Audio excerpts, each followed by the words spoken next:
Safety.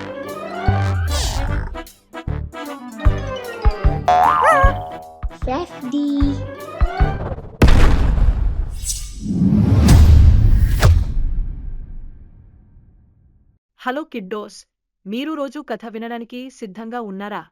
ఈ రోజు మనం ఎల్లప్పుడూ మీ పెద్దలను వినండి అనే కథను వినబోతున్నాము. ఒకప్పుడు దట్టమైన అడవిలో ఆకాశంలో చాలా పావురాలు ఎగురుతూ ఉండేవి.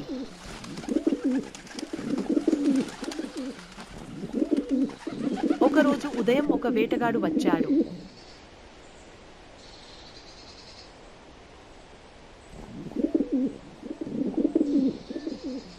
వేటగాడికి పావురాలను చూసి ఒక ఆలోచన వచ్చింది. అతను భూమిలో వల వేయాలని నిర్ణయించుకున్నాడు. దానిపైన కొన్ని గింజలు చల్లాడు. మరియు పావురాలు ధాన్యాలు తినడానికి వచ్చినప్పుడు వాటిని ట్రాప్ చేయండి. వేటగాడు తన ప్రణాళికను అమలు చేసి అక్కడి నుండి వెళ్ళిపోయాడు. పావురం ఈ గింజలను చూసి దానిని తినడానికి వలలోకి ఎగరింది.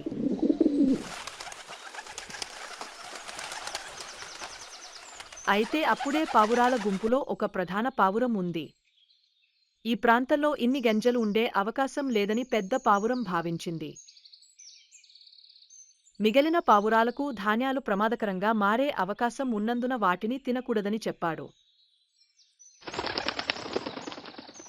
అయితే ఆ తర్వాత పావురం ఎగిరిపోవడంతో చిన్న పావురాలు ఎంత చెప్పినా వినకపోవడంతో వలలో చిక్కుకున్నాయి.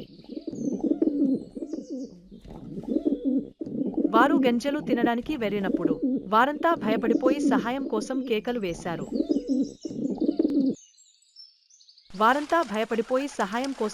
వేశారు. ప్రధాన పావురం తన పిల్లలను వల నుండి ఎలా బయటపడేయాలని ఆలోచించడం ప్రారంభించింది. మరియు అతను ఒక తెలివైన ఆలోచన గురించి ఆలోచించాడు.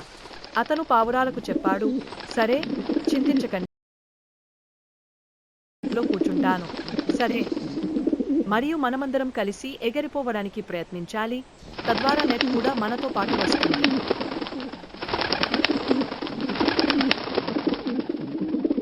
ఈ విధంగా పావురాలు మరియు ప్రధాన పావురం కలిసి ఎగిరిపోయారు. పావురాలను పట్టుకోవడానికి వచ్చిన వేటగాడు ఇది చూసి షాక్ అయ్యాడు. ఈ కథ నుండి మనం ఏమి నేర్చుకుంటాము? పిల్లలా, మనకంటే ఎక్కువ అనుభవం ఉన్న వ్యక్తులను మనం ఎల్లప్పుడూ వినాలని మేము నేర్చుకుంటాము. మరియు ఐక్యత బలం అని కూడా మనం తెలుసుకోవాలి. ఎల్లప్పుడూ. సరే, తదుపరి సమయం వరకు వీడ్కోలు మరియు మా మరిన్ని కథలను వింటూ ఉండండి. టాటా.